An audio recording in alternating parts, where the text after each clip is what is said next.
Muhammadiyah Kepahyang kecam penembakan terhadap Rahim Mandani dan minta polisi segera tangkap pelaku.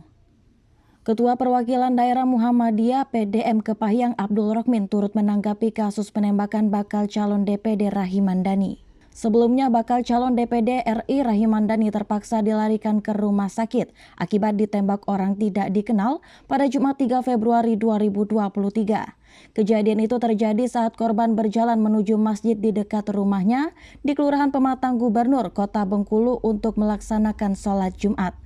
Ia sempat berpas-pasan dengan terduga pelaku yang diduga berjumlah 2 orang.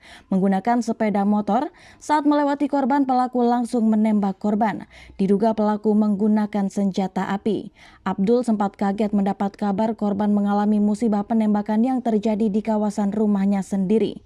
Dari grup WhatsApp saya dapat kabar dan sempat kaget saya.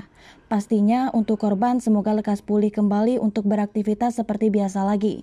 Ungkapnya saat diwawancarai oleh tribunbengkulu.com pada Jumat 3 Februari 2023 malam. Lebih lanjut, untuk kasus penembakan itu sendiri semoga cepat terungkap oleh pihak kepolisian. Ia sudah mengenal korban sejak korban duduk di bangku kuliah. Selama yang ia kenal, korban dikenal anak yang pandai serta disiplin. Korban juga sempat menjadi dosen, sempat menjadi anggota dewan dan juga aktif di kegiatan organisasi, tutupnya. Sementara itu, akademis Universitas Bengkulu turut menyikapi kasus penembakan bakal calon DPD RI di Bengkulu Rahim Mandani oleh orang tidak dikenal. Sebelumnya pada Jumat 3 Februari 2023, Rahim Mandani sedang berjalan menuju masjid di dekat rumahnya di Kelurahan Pematang Gubernur Kota Bengkulu untuk melaksanakan sholat Jumat. Korban yang berjalan kaki menuju masjid itu berpas-pasan oleh terduga pelaku yang diduga berjumlah 2 orang dengan menggunakan sepeda motor. Setelah melewati korban, pelaku diduga langsung menembak korban yang diduga menggunakan senjata api. Akademis Hukum dan juga Kriminolog Universitas Bengkulu Ziko Junius turut menyoroti kejadian penembakan tersebut. Penembakan oleh OTD kepada salah satu bakal calon DPD RI di Bengkulu. Kalau dilihat, motif pelaku bisa sangat beragam. Bisa saja motif politik karena dekat dengan tahun politik. Bisa karena faktor pribadi seperti dendam atau sakit hati, jadi semua kemungkinan bisa saja terjadi. Ungkapnya saat dihubungi oleh tribunbengkulu.com pada Jumat 3 Februari 2023. Namun yang pasti apa yang dilakukan oleh pelaku adalah sebuah kejahatan yang dapat menghilangkan nyawa dari korban.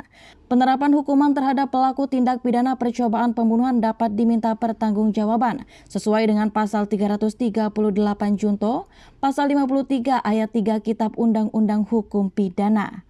Kita mendorong dan mendukung aparat penegak hukum untuk segera mengungkap kasus ini agar keamanan dan ketertiban di Provinsi Bengkulu dapat kembali pulih, serta mendoakan supaya korban lekas pulih sehingga dapat membantu dalam pengungkapan kasus penembakan ini.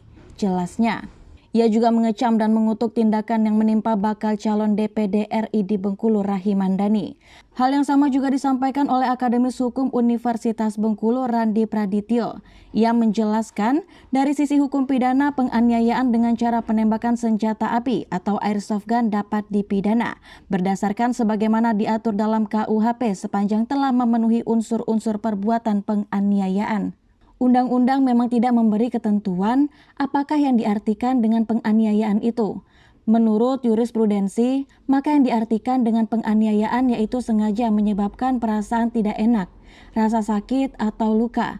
Menurut Alenia atau salah satu unsur pasal ini masuk pula dalam pengertian penganiayaan ialah sengaja merusak kesehatan orang. Jelasnya saat dihubungi tribunbengkulu.com. Lebih lanjut, perbuatan penganiayaan pada dasarnya dapat dihukum berdasarkan pasal 351 KUHP. Ada beberapa unsur berdasarkan pasal 351 KUHP. Seperti penganiayaan diancam dengan pidana penjara paling lama 2 tahun 8 bulan atau pidana denda paling banyak Rp4.500. Jika perbuatan mengakibatkan luka-luka berat yang bersalah diancam dengan pidana penjara paling lama 5 tahun. Sementara kalau korban sampai meninggal dunia bisa diancam dengan pidana penjara paling lama 7 tahun penjara. Dengan penganiayaan disamakan sengaja merusak kesehatan, percobaan untuk melakukan kejahatan ini tidak dipidana. Hal ini juga harus diberikan perhatian khusus, karena secara keamanan dan ketertiban masyarakat, ini juga semacam teror yang dapat berakibat luas kepada masyarakat umum. Semua hal itu harus dilakukan dengan sengaja dan tidak dengan maksud yang patut atau melewati batas yang diizinkan, tuturnya. Sementara itu, kondisi terkini Rahiman Dani, bakal calon DPD RI di Bengkulu yang ditembak oleh orang tidak dikenal terpaksa harus dirawat inap.